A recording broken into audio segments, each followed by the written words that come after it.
Hey Yetta, are you truly happy? Well, define happy. Moving forward with the Dekker Team. Moving forward together with the Dekker Team. Hello, I'm Ken Dekker. And I'm Yetta Dekker. And we're excited to be with you and welcome you to another episode of Life's Inside Track, where we share techniques, thoughts, and tools that we all need.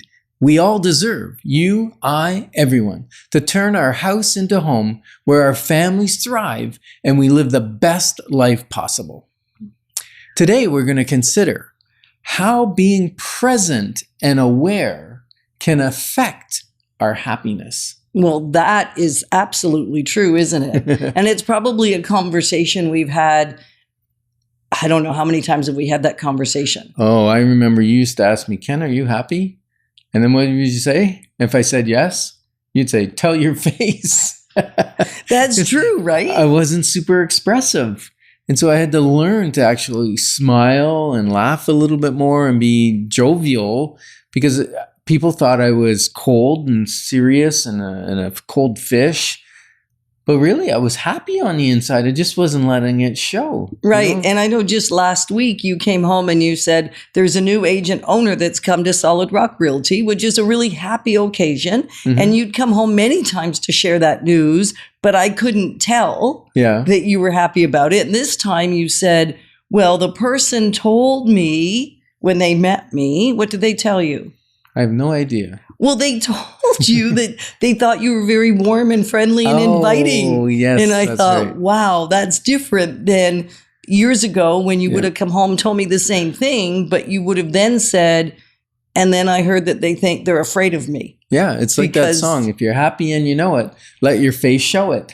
There you go. That's almost the song. That's what should have happened, right? And so if we look at Canadians, like, are we happy as a culture, as a people, right?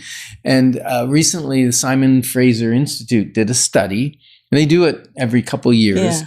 And Canada we moved up a little bit. We ranked 13 as the happiest country in the world. And the United States, by the way, 15th. They're not as happy as we are. As a whole, according to the surveys. Mm-hmm. Right. And where do you think the happiest people in the world live? Scandinavia. Yeah, a lot of the Europeans. I know. And so when we came up with that stat, I actually said to Ken, what were my parents thinking of immigrating from the Scandinavian countries to Canada? Yeah, well, I think when they left years ago, it wasn't necessarily true. And there was scarcity after the war, and Europe was pretty poor place, right? Like it had been demolished pretty much. And so our homes have something to do with our happiness, but they absolutely don't define our happiness. But if our space isn't working for us, that impacts us. That can affect our happiness as well as the people we're living with. If we're too tight together, too far apart, too many computers, too many TV screens where everybody's separated can actually affect our happiness. Now, it was interesting. The stats said that 12% of Canadians are very happy.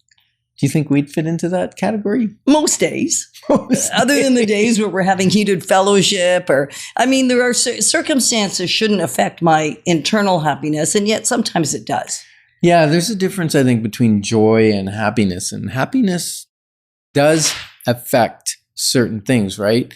And it's circumstantial sometimes, but it's also an inside job, I think. So 58% of Canadians were pretty happy was one of the categories. So that's 70% of Canadians consider themselves happy. I think that's pretty good stat. Which is fantastic. Yeah. 27% not too happy.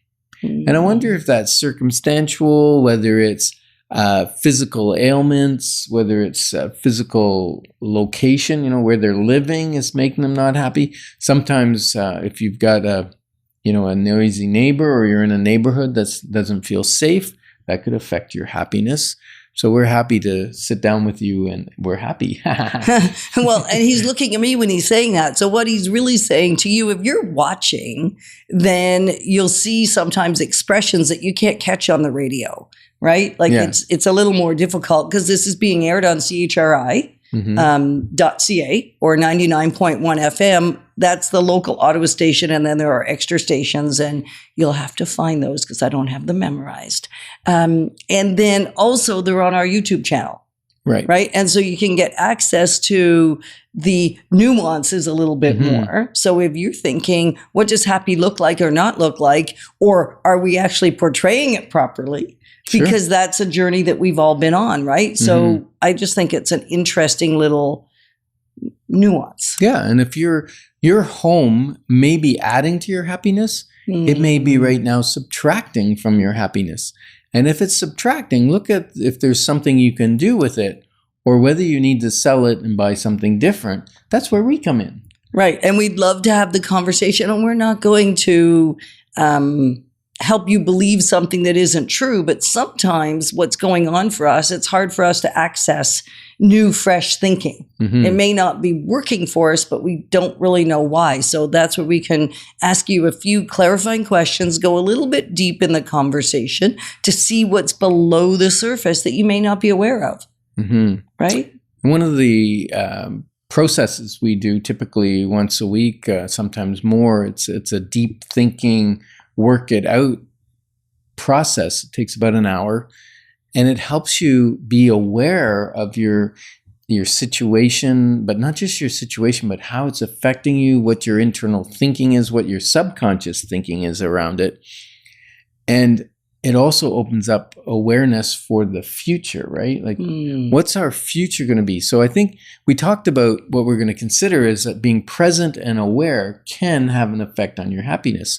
So being present in the moment, right? When I'm with you and I'm present with you and I'm looking into your eyes and talking with you and we're laughing and having fun, my happiness meter goes way up on the scale, right? Yeah.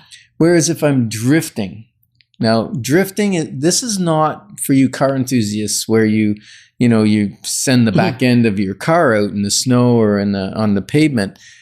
That's drifting of a car. But some people go through life drifting.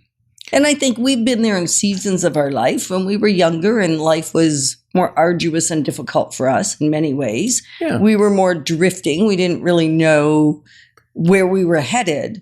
And without some sense and awareness of where I believe God is calling me to go and where I'm being directed to go, and what my innate sense tells me I should be going to. Yeah, so I could be drifting. Yeah, we weren't purposeful enough, and because of that, you start drifting. When I say drifting, it's kind of like you're the dog, but the tail is wagging you. You are subject to all the other people, what they want you to do, and you kind of can become numb.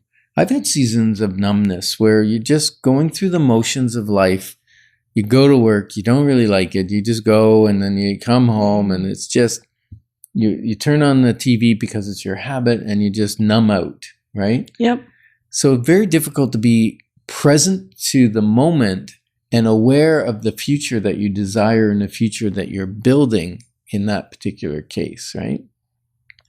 So my question to you is, are you truly happy? And, maybe you need to get out the dictionary and find the definition of happy.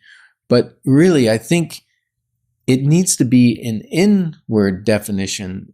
Your happiness is only you can say whether you feel happy or not, right? Yeah. And we're honored to be positioning you to build wealth wisely because it's way more than just about money. Moving forward with the Dekker Team.